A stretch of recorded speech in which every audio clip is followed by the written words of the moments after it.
I do not desire your death. I'm sorry. Why? Why have you done this? But for you. For us. So that we may live free at last. This makes no sense. Constantine, it's madness. You don't understand because you're still attached to the old world. This old, dying world which, to survive, has betrayed, used, and manipulated us and would not have hesitated to kill us. Perhaps, but... I've seen death, cousin. And I understood the vanity of it all. My father's ruses just so he could earn more power. The political bowing and scraping to preserve corrupted nations. I have been offered unrivaled power, allowing me to get rid of this. To send the old world back to its inevitable death and to build something new here. Something unique. And this new world is my gift to you. You and I could be its new gods, the immortal and benevolent monarchs.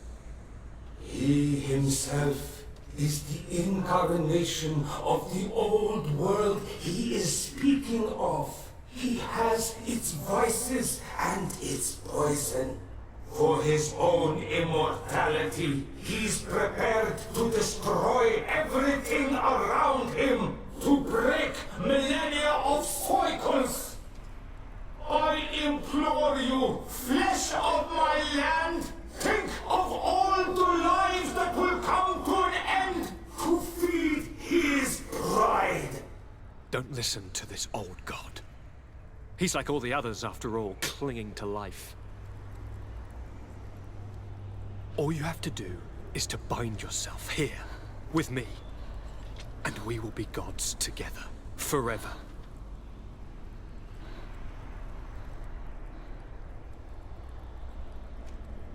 Come.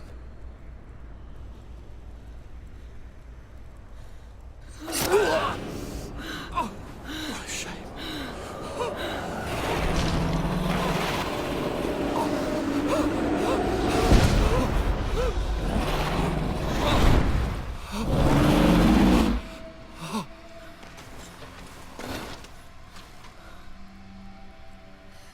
Good night, sweet prince.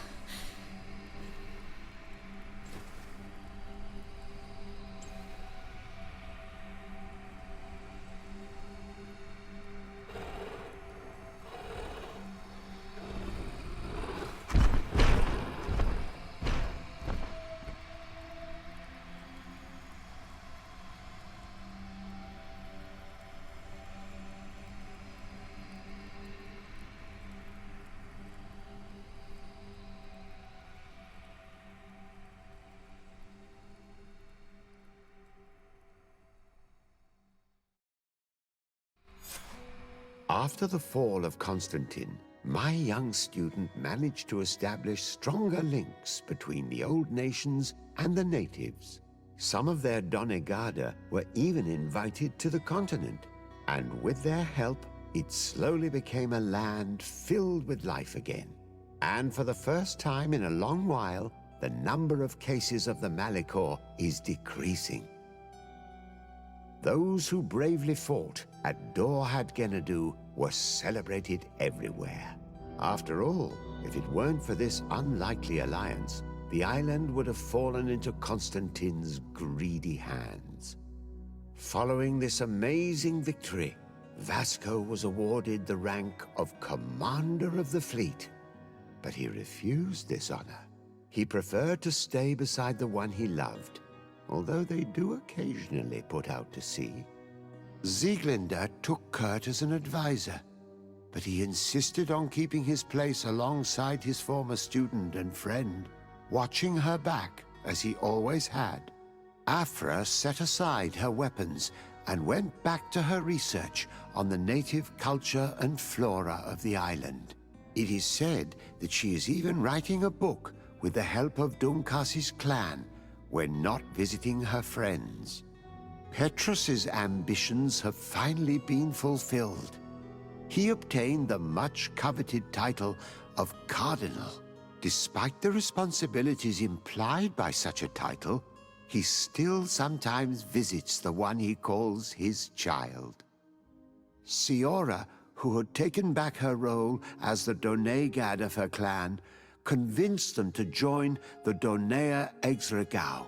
Her heart was still full of disappointment for the time she spent in vain alongside her Renaigse.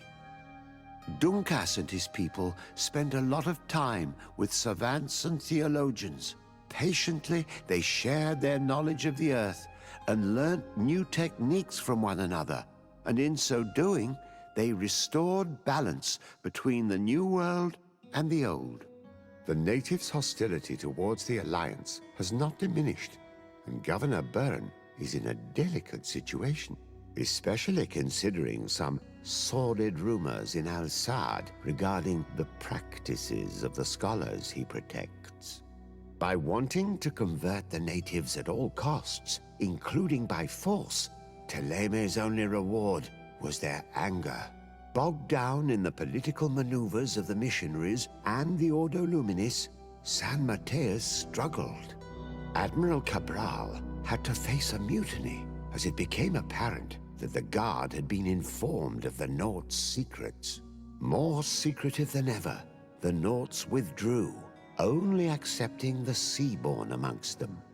Under Sieglinder's control, the Guard returned to the honorable values that had made its reputation. Despite the negative influence of some shady members in their midst,